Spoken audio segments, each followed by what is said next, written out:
우리 서로 축복하겠습니다. 영적 대각성 운동이 시작됐습니다. 대각성의 기초를 다집시다. 할렐루야. 오늘은 영적 대각성 운동 두 번째 시간입니다. 오늘은 기도함으로 믿음의 전성기가 오게 하자라는 제목으로 하나님의 말씀을 전하도록 하겠습니다. 오늘은 먼저 말씀의 제목에 관심을 가져주기 바랍니다. 지난 주일부터 저는 여러분과 함께 영적 대각성 운동에 관심을 집중하고 있는 중입니다. 정말 기회가 닿는다면 그런 관점에서 지나간 역사를 한번 쭉 살펴보십시오. 영적 대각성 운동이 일어났던 그 시간 또 그 장소에서 결코 빼놓을 수 없는 영적 사건들이 항상 등장하는데요. 그것이 뭐냐? 그것은 바로 기도함입니다.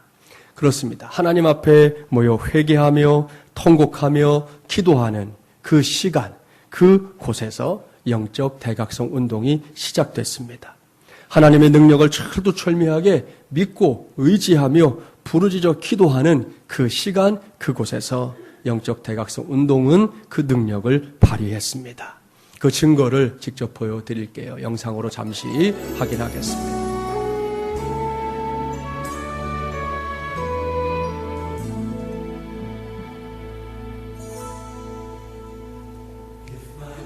(1857년) 미국의 경제공황이 일어나 뉴욕 거리에는 3만 명의 실직자들이 있었습니다. 거리마다 술 취한 사람들이 행패를 부렸고 나라는 노예 문제로 분열돼 있었습니다.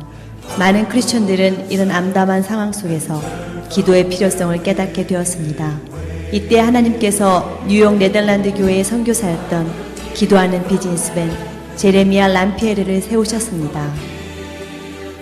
그는 1857년 9월 23일 맨하튼 풀턴가에서 정오 기도 모임을 열었습니다. 그러나 기도의 첫날 람피에르 선교사는 주님의 은혜를 간구하며 혼자 기도하기 시작했습니다. 30분이 지난 후 6명의 사람이 함께 참여했습니다. 100만 명 인구 중 오직 6명만이 동참한 것입니다. 그러나 그 다음 주에는 20명, 그 다음 주에는 40명, 점점 참석자가 늘어났습니다. 수준의 람피에르는 매일 기도회를 열었고 그때마다 성령의 강한 임재가 있었습니다. 기도회에 참석했다가 은혜를 받은 이들이 자기 고향으로 돌아가 기도회를 열면서 기도의 불길은 미국 전역으로 번져나갔습니다. 기도회를 통한 부흥은 1859년까지 계속되면서 대도시는 물론 시골 마을에까지 영향을 끼치고 미 전역을 휩쓸었습니다. 매사추세츠주 150개 지역, 뉴욕주 200개 지역, 뉴저지주 60개 지역, 펜실베니아주 65개 지역, 오하이오주 200개 지역, 인디애나주 150개 지역, 일리노이주 150개 지역, 미주리주 50개 지역, 아이오와주 60개 지역에서 매일 기도회가 열렸습니다. 이를 통해 많은 불신자들이 주님께 돌아왔으며 수많은 사람들이 회심했습니다. 뜨거운 기도의 열기 속에 성령의 임재가 계속되었습니다. 당시 부흥의 영향을 받지 않은 곳이 없었습니다. 한창 부흥의 불길이 뜨거울 때는 매주 5만 명이 주께 돌아왔으며 부흥이 일기 시작한 2년 동안 매주 평균 1만 명이 회심하는 역사가 나타났습니다. 1857년부터 1859년까지 2년 동안 미국 전체 인구 3천만 명 가운데 200만 명이 회심했습니다. 나아가 1857년 부흥은 아일랜드, 스코틀랜드, 웨일스 부흥의 모체가 되었고 얼마 후 제3차 미국 대각성 운동을 견인한 D.L. 무디의 부흥운동의 토대가 되었습니다. 인간이 수십 년을 노력한다고 해도 불가능한 일을 성령께서는 그 짧은 기간에 이루신 것입니다. 이리하여 미국은 새로운 부흥의 시대로 접어들었습니다. 1857년 부흥은 기도하지 않으면 죽는다는 각오로 하나님 앞에 무릎 꿇은 사람들을 통해 임하셨습니다. 오직 기도에 의해 성령께서 친히 주관하신 부흥이었습니다. 오늘 우리가 부흥을 사모하며 기도해야 할 이유가 여기 있습니다. 오직 기도만이 나와 가정을, 이 사회와 국가를 살린다는 믿음을 가지고 하나님 앞에 나아갑시다. 하나님께서 오늘 우리의 기도를 통해 놀라운 일을 행하실 것입니다. 기도해야 삽니다. 기도하지 않으면 죽습니다. 사랑하는 마지물이란 가족 여러분, 잘 보셨죠? 피어슨의 말을 꼭 기억해 두십시오. 그 어떤 나라나 지역도 합심기도 없이 시작된 영적 각성 운동은 없었다. 이것은 한 신앙인이 남긴 말만이 아닙니다. 세상의 역사가 증명하는 바입니다. 그렇기 때문에 저는 이 시간에 이렇게 말씀드릴 수 있습니다. 여러분, 문제는 문제 안에서 해결책을 찾을 수 없습니다. 어떤 문제든 마찬가지입니다. 우리가 이게 문제인데, 해결해야 될 과제인데, 이거 어떻게든지 뛰어넘어야 되는데 라고 하는 그 모든 것들이 그 안에는 해결책이 없다는 것입니다. 문제는 반드시 문제 밖에서 오는 힘에 의해서만 해결되는 줄 믿습니다. 이것이 우리 모두가 문제 앞에서 기도해야만 하는 이유입니다. 그렇습니다. 꼭 기억해 주십시오. 기도해야만 열리는 길이 있습니다. 기도해야만 오는 사람들이 있습니다. 기도해야만 오는 환경이 있고요. 기도해야만 오는 물질도 있습니다. 기도해야만 오는 아이디어도 있습니다. 이 모두가 기도함의 능력이기 때문에 결론적으로 이렇게 말씀드릴 수 있어요. 기도함으로 믿음의 전성기가 오게 하자. 할렐루야. 영적 대각성 운동을 막 시작한 우리 마리모이라는 가족들 모두가 이러한 영적인 사실을 추호의 의심도 없이 믿게 되기를 주님의 이름으로 간절히 축원합니다. 그러한 갈망을 마음속에 품고 오늘 주신 말씀을 나누려고 합니다. 오늘 주신 말씀은 1절 앞에 있는 표제에 기록된 대로 고라 자손 중에 한 사람인 해만이라는 사람이 쓴 찬송시입니다. 고라 자손은 역대상 9장 17절 이하의 말씀에 따르면 레위인에 속하는데요. 특별히 회막이나 성전 입구를 지키는 이 문지기의 사명을 맡고 있었고요. 또 하나 감당했던 역할은 우리 온누리 찬양대처럼 성전의 찬양대원으로 하나님을 섬겼던 사람들입니다. 그 중에서 이 해만이라고 하는 사람이 오늘 주신 말씀을 통해 기도함에 대해서 명확하게 가르쳐주는 메시지가 있습니다. 이 시간부터는 그 메시지에 귀를 기울이려고 합니다. 성경학자들은 시편 88편을 가리켜 고통 중에 드리는 믿음의 기도시다 그렇게 부릅니다. 본문을 찬찬히 살펴보세요. 고통을 가리키는 다양한 표현들을 어렵지 않게 찾아낼 수 있을 겁니다. 재난, 스월, 죽임을 당함, 무덤 등등의 단어들을 나열해 볼 수 있을 거예요.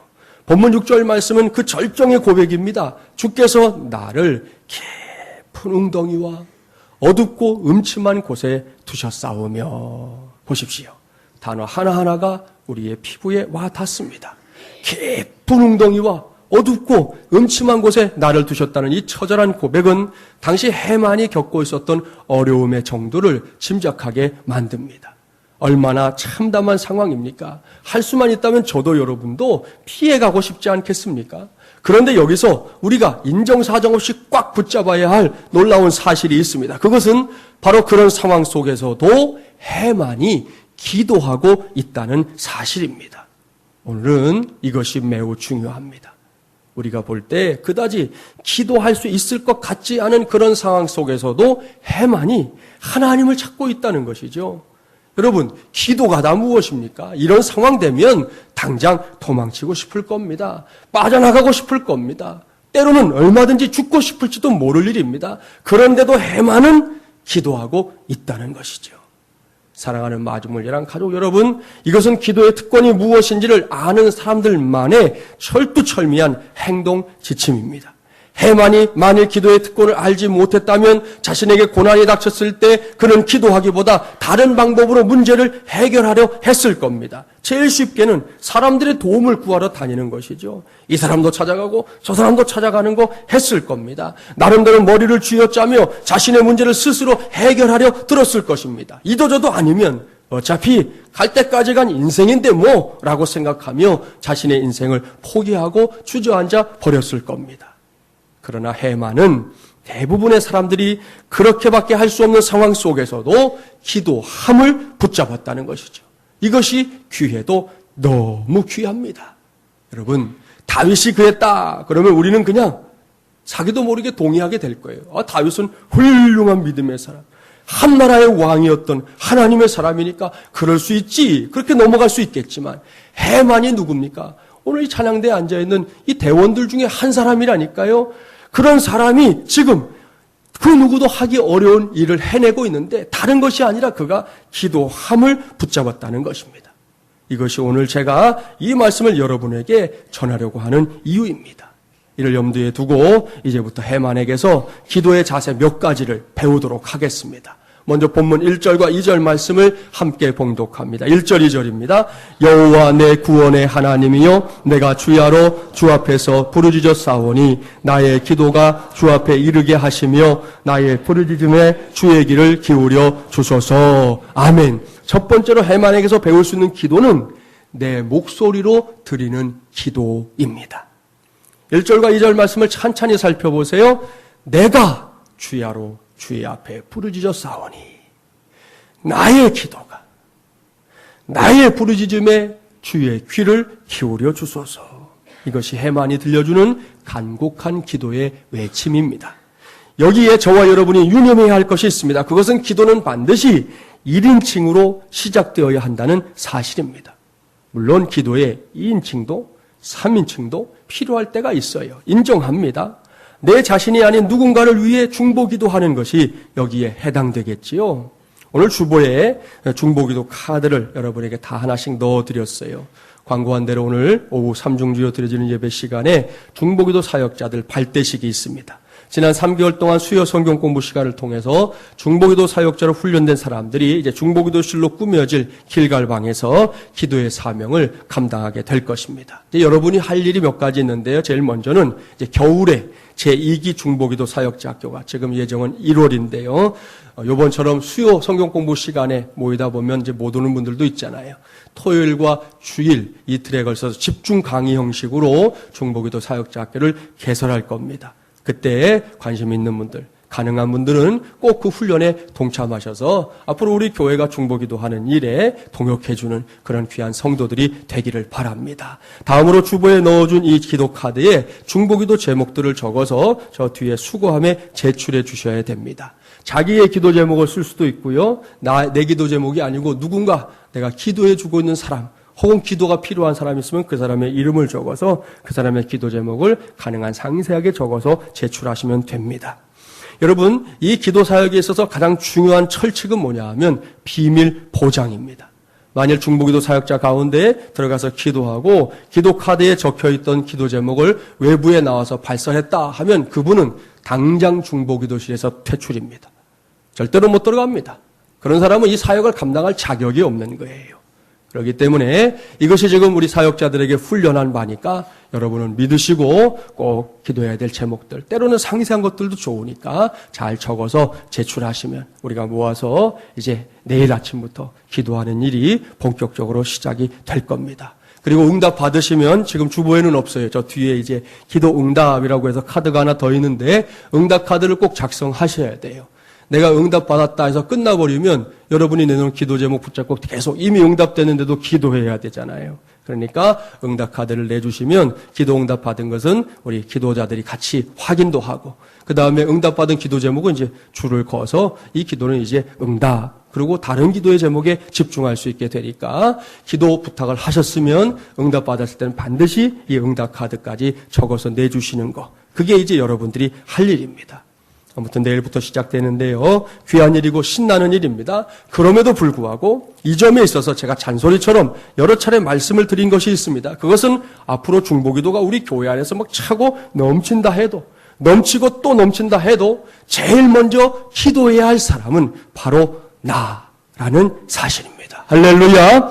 그렇습니다. 내가 먼저 기도해야 합니다. 내가 먼저 무릎 꿇어야 합니다. 내게만 허락하신 나의 목소리로 하나님의 보호자를 향해 기도의 함성을 올려드려야 할 사람은 바로 나입니다. 그런데 이러한 기도의 가장 중요한 원칙을 소홀히 여기는 사람들이 종종 있어요. 제가 몇 해 전에 선교지인 필리핀에 좀 다녀왔어요. 1999년도에 한 교회 입당 예배를 위해서 처음으로 제가 방문했던 선교지가 필리핀이었는데 세월이 흐른 뒤에 찾아가니까 또 좀 생소하게 느껴지더라고요. 그런데 그때 카톨릭 국가로 알려진 필리핀에서 제가 목격했던 참으로 어처구니 없는 일이 있었습니다. 가장 유명하다는 이 산토니노 성당, 사진에 나오는데 이 성당이 아주 유명한 성당인데요. 여기를 방문하게 됐어요. 더운 날씨에 엄청나게 많은 사람들이 모여서 미사를 드리고 있더라고요. 예배당 안은 우리식으로 말하면 마치 찜질방처럼 그렇게 무더웠지만 입추의 여지가 없을 정도로 많은 사람들이 미사를 드리고 있었습니다. 그런데 그곳을 드나드는 길에 제 눈에 이상하게 보인 것이 있었습니다. 그것은 성당 입구 곳곳에 서 있는 할머니들과 그 할머니들 앞에 놓여 있는 철판 위에서 타고 있는 이 다수의 촛불들이었습니다. 저 촛불인데 그것이 무엇인지 알아보니까 필리핀 사람들은 촛불을 매우 중요시한다는 거예요. 그 이유는 촛불이 탈 때 생기는 그 연기 있지 않습니까? 그 연기를 자신들의 기도다 그렇게 생각한다는 거지요. 그래서 성당 안에 들어갈 때도 초를 사서 곳곳에 촛불을 켜놓고 그 앞에서 기도한다는 거예요. 우리의 신앙으로 볼 때 뭐 그다지 달갑지는 않지만 거기까지는 괜찮았습니다. 그 다음이 문제였어요. 필리핀 사람들 중에는 바빠서 시간이 없어서 마음의 여유가 없어서 그 촛불을 켜놓는 것조차 할 수 없는 경우가 많다는 겁니다. 그럴 때 그들이 생각해낸 아주 어리석은 방법이 있었습니다. 그것은 초를 팔고 있는 할머니, 나랑 아무런 관계도 없는 그 할머니들에게 자신들의 기도 제목을 이야기해주고 초의 값을 치르면 그 할머니들이 대신 그 사람들을 위해 기도해주고 촛불도 켜서 태워준다는 것입니다. 얼마나 어이없는 일입니까? 이래 놓고는 나 기도했어. 그렇게 해놓고는 나는 기도했어. 라고 스스로 만족하게 여긴다는 것이죠. 결코 배워서는 안 될 일입니다. 사랑하는 여러분, 우리는 달라야 합니다. 우리는 우리의 목소리, 아니 내 목소리로 기도하는 사람들이 되어야 할 줄 믿습니다. 바로 그때 어떤 일이 일어나느냐? 내 목소리로 기도할 때 하나님은 우리 각자가 기도하는 그 소리에 귀를 기울입니다. 그리고 하나님께서 귀를 기울인다는 것은 곧 응답을 의미합니다. 그러니까 다가오는 제7차 특세를 통해, 아니 당장 오늘부터라도 여러분 각자의 목소리 하나님이 다 주셨잖아요. 그 각자의 목소리를 높여가며 기도하십시오. 그 기도에 응답하는 하나님의 은혜를 풍성하게 누리게 될 줄 믿습니다. 두 번째로 해만이 가르쳐주는 기도의 자세가 있어요. 본문 6절부터 9절까지의 말씀 함께 봉독합니다. 6절부터 9절입니다. 주께서 나를 깊은 웅덩이와 어둡고 음침한 곳에 두셨사오며 주의 노가 나를 심히 누르시고 주의 모든 파도가 나를 괴롭게 하셨나이다. 주께서 내가 아는 자를 내게서 멀리 떠나게 하시고 나를 그들에게 가증한 것이 되게 하셨사오니 나는 갇혀서 나갈 수 없게 되었나이다. 혼란으로 말미암아 내 눈이 쇠하였나이다. 여호와여, 내가 매일 주를 부르며 주를 향하여 나의 두 손을 들었나이다. 아멘. 이 말씀에서도 극심한 고난의 상황에 처해 있는 해만을 만날 수 있습니다. 그런데 그 상황에서 기도하는 해만이 특별하게 취한 행동이 오늘 말씀 속에 기록이 되어 있잖아요. 그것은 두 손을 들고 기도했다 하는 것입니다. 이것이 무슨 의미입니까? 여러분, 이것은 동서고금을 막론하고 항복합니다 하는 의미지요. 우리나라 사람들만 알아보는 게 아니지요. 어디를 가든 여러분 세계대전이 일어나도 이러고 나가면 저 사람은 항복하겠다는 거구나, 그렇게 알아먹는 것이죠. 하나님 외에는 다른 길이 없다는 것을 해만이 하나님 앞에서 그렇게 표현했다는 거죠. 이제 더 제 뜻대로 하지 않겠습니다. 항복입니다. 하나님밖에 길이 없습니다. 그렇게 기도했다는 것입니다. 모세의 인생을 생각해 볼까요? 모세가 40년 동안 애굽의 왕실에서 자랄 때만 해도 스스로 많은 것을 할 줄 알았습니다. 요즘 흔하게 근자감이라는 말 쓰잖아요. 근거 없는 자신감. 그러지만 모세는 아니에요. 근거 있는 자신감이었어요.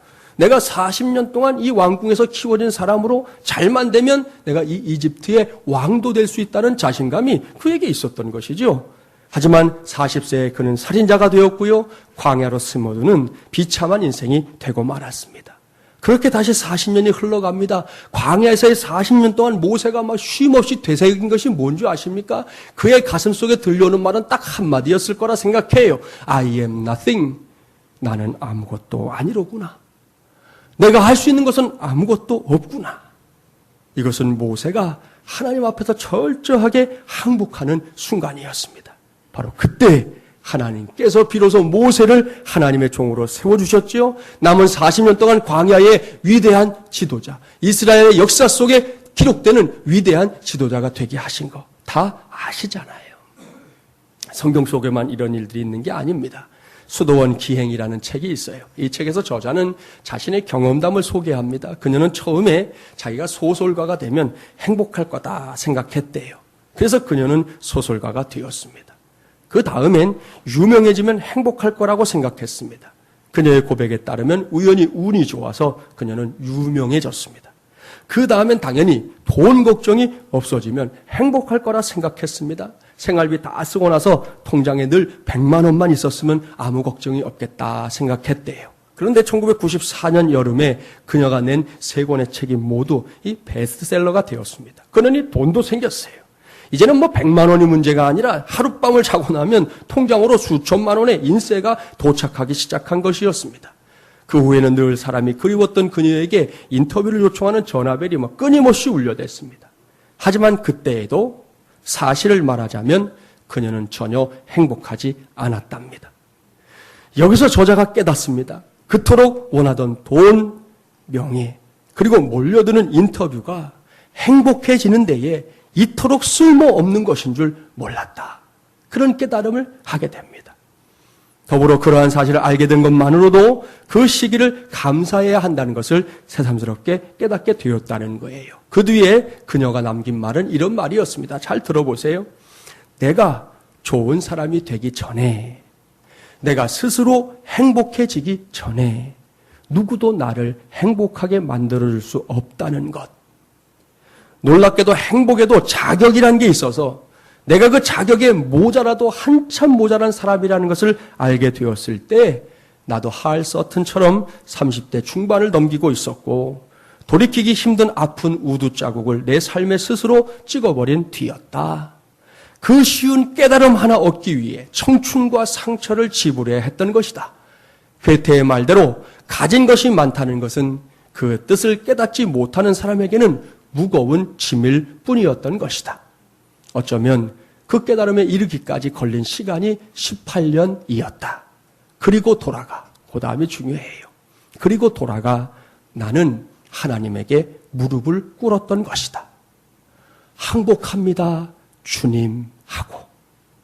써놓고 보니 우리말이 이상하기도 하다. 항복과 행복. 획 하나 차이의 낱말. 그렇게 마무리합니다. 사랑하는 여러분, 이것이 한 신앙인의 깨달음이었습니다. 다 누린 것 같았지만 세상에서는 만족이 없더라는 거예요.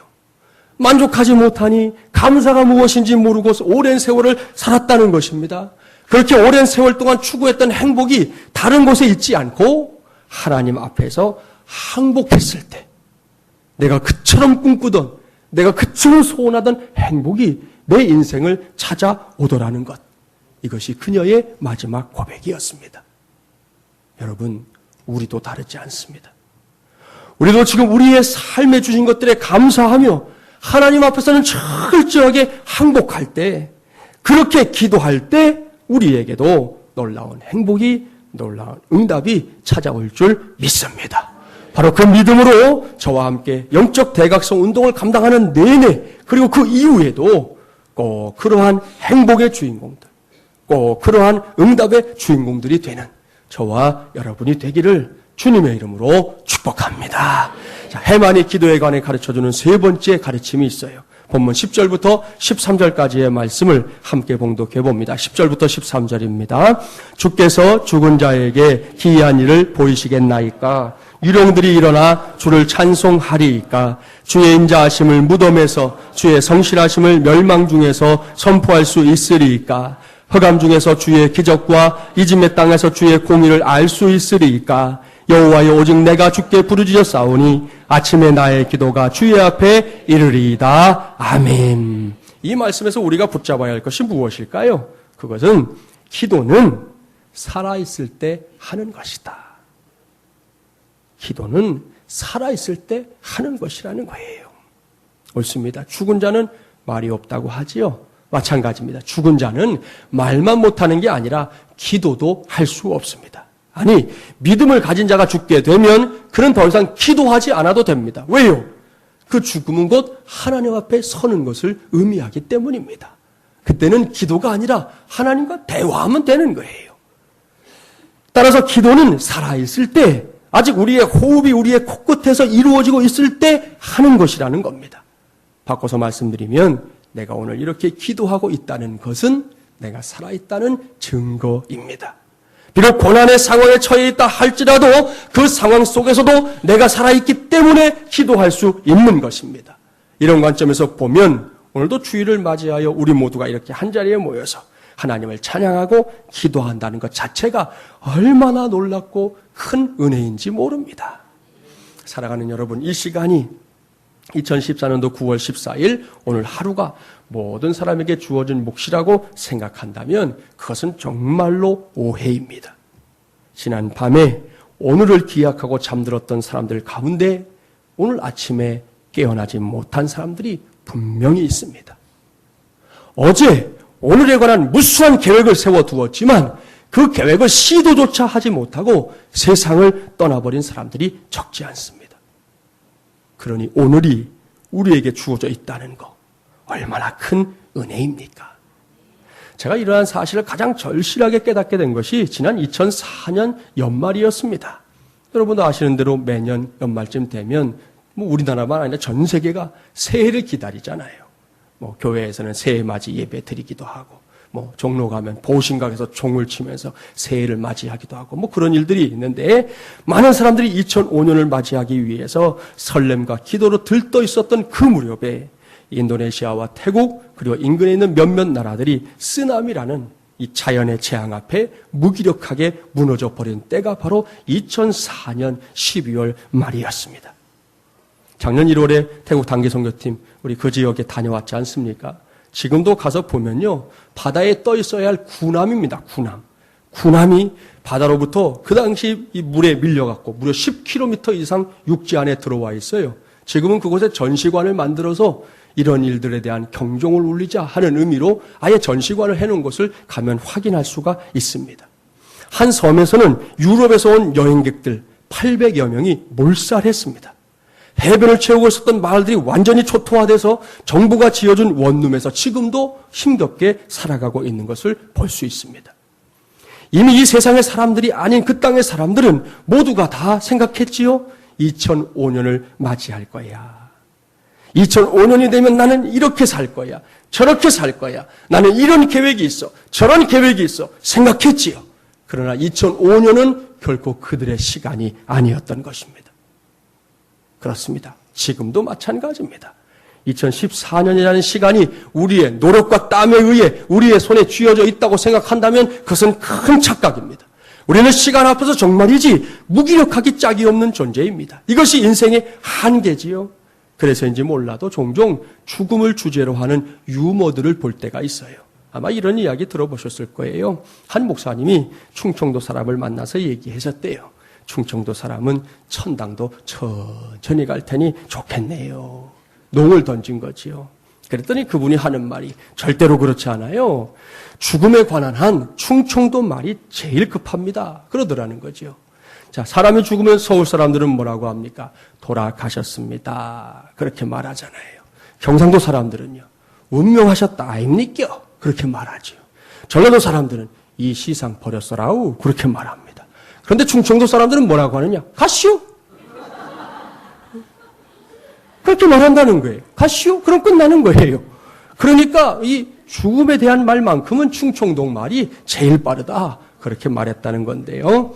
아무튼 이런 유머가 있다 하더라도 우리 인생에 있어서 시간의 한계는 분명코 우리 스스로는 극복할 수 없는 절대 관문입니다. 그렇기 때문에 꼭 기억해야 합니다. 세상에서 가장 소중한 선물은 현재입니다. 바로 지금 이 시간이라는 말씀이에요. 이러한 의식을 갖고 지금 이 시간을 소중하게 여기며 하루하루를 최선을 다하는 시간으로 삼고 살아가는 것, 이것이야말로 그리스도인다운 삶의 자세입니다. 러스킨이라는 사람이 자신의 책상 위에 오늘만이라도 라는 글귀를 항상 써놓았다고 그래요. 이런 내용이에요. 오늘만이라도 나는 사랑하며 살리라. 오늘만이라도 나는 감사하며 살리라. 오늘만이라도 나는 너그러운 마음으로 살리라. 오늘만이라도 나는 기쁜 마음으로 살아버리라. 오늘만이라도 나는 최선을 다해서 살아버리라. 그렇게 써놨다고 그래요. 참 멋진 말들이지요. 저는 여기에 두 가지의 다짐을 덧붙이려고 합니다. 특별히 다가오는 우리 특세 떠올리면서 한번 따라서 하실까요? 오늘만이라도 나는 새벽을 깨우며 살리라. 오늘만이라도 나는 기도 용사로 쓰임 받으리라. 할렐루야. 그렇습니다. 다시 강조해서 말씀드립니다. 까짓것 기도 정도는 아무 때나 항상 할 수 있는 거 아니야? 그렇게 생각하면 틀렸다는 거지요. 여러분이 너무나 당연한 듯이 그렇게 생각해도 기도는 아무 때나 할 수 있는 거 아닙니다. 아무리 기도하고 싶어도 기도할 수 없는 시간이 저와 여러분의 인생에 찾아옵니다. 반드시 찾아옵니다. 죽음의 순간은 모두에게 찾아가는 공평한 시간이잖아요. 그러니 이렇게 저와 여러분이 아직 살아있을 때 저도 여러분도 이전보다 더욱 기도에 힘쓰기를 바랍니다. 그래서 저와 여러분의 기도가 이 시대와 역사를 깨우고 우리 교회를 통해 하나님의 위대한 역사를 이루는 능력의 통로로 쓰여지는 것을 함께 목격하고 싶습니다. 이것이 요즘 제게는 간절하고도 간절한 소원이 되었습니다. 영적 대각성 운동을 선포한 이후에는 더더욱 그렇습니다. 그래서 당부합니다. 여기에 서 있는 이 부족한 종과 함께 부르짖어 기도합시다. 우리의 기도를 들으시고 역사하실 하나님의 뜻을 이루기 위해서 그렇게 기도함으로 동역해주는 마중물리란 가족들이 되기를 주님의 이름으로 축복합니다. 여기까지 오늘 우리는 해만의 기도를 살펴봤습니다. 그리고 해만에게서 몇 수 배웠습니다. 이제는 그 배움을 실천할 일만 남아있습니다. 요즘 잔소리처럼 제가 말씀드리고 있지요. 신앙은 탁상공론이라 이론이 아니다. 신앙은 실천이고 신앙은 현실이다. 그러니 귀만 만족시키지 말고 하나님을 만족시키는 저와 여러분이 되기를 간절히 바랍니다. 무엇보다 오늘 말씀을 시작하면서 소개한 대로 기도함이 없는 영적 대각성 운동은 그 어디에도 어떤 시대에도 없었습니다. 바꿔 말하면 기도함으로만 믿음의 전성기가 저와 여러분을 찾아온다는 말씀이에요. 아울러 반복해서 말씀을 드리니까 꼭 기억해 두시고 여러분의 것으로 삼으십시오. 기도해야만 열리는 길이 있습니다. 기도해야만 오는 사람들이 있어요. 기도해야만 허락되는 환경이 있습니다. 기도해야만 오는 물질도 있고요. 기도해야만 얻을 수 있는 아이디어도 있습니다. 이 모두가 기도함의 능력입니다. 이를 마음판에 새기면서 이 시간에 함께 우리 기도하려고 합니다. 주신 말씀을 기억하십시오. 혹 여러분 가운데 본문에 기록된 이 해만의 상황처럼 참담한 고난의 자리에 서 있는 성도가 있습니까? 혹 문제가 있습니까? 혹 염려에 사로잡혀 있습니까? 그 모든 것들이 우리를 지치게 할 겁니다. 넘어지게 할 겁니다. 하지만 실망하기엔 아직 이릅니다. 왜요? 오늘 배운 대로 그래도 우리는 기도할 수 있지 않습니까? 미루지 마십시오. 지금 이 시간에 기도하십시오. 얼마든지 날 구원하실 수 있는 전능하신 하나님께 내 목소리로 부르짖어 기도하십시오. 무엇보다 이제는 우리 항복합시다. 더 이상 버티지 말고 더 이상 내가 할 수 있는 것처럼 착각하지 말고 두 손 들어 항복하고 그런 가운데 기도하십시다. 그리고 아직 살아있으니 기도합시다. 저와 여러분의 하나님도 살아있습니다. 하나님이 역사하십니다. 하나님이 응답하십니다. 이러한 사실을 믿는 믿음 안에서 오늘도 뜨겁게 부르짖어 기도하여 응답받는 주님의 날이 되기를 주님의 이름으로 간절히 축원합니다. 이제 우리 함께 통성으로 기도하려고 합니다. 주신 말씀 붙잡고 기도하시되 이 시간 여러분의 목소리 높여서 하나님 앞에 기도하고 오늘 시간에 우리 두 손 들고 기도하겠습니다. 주여 한번 외친 다음에 기도하는데 하나님께 철저하게 항복하는 손만 드는 것이 아니라 우리의 마음을 우리의 영혼을 들어서 항복하고 기도하는 시간 또한 살아있으니 기도하는 이 시간이 될 수 있도록 우리 함께 뜨겁게 기도하고 다가오는 7차 특세도 그와 같은 은혜의 자리가 될 수 있도록 영적 대각성 운동의 지연지가 될 수 있도록 함께 기도하도록 하겠습니다. 통성으로 기도하겠습니다. 주여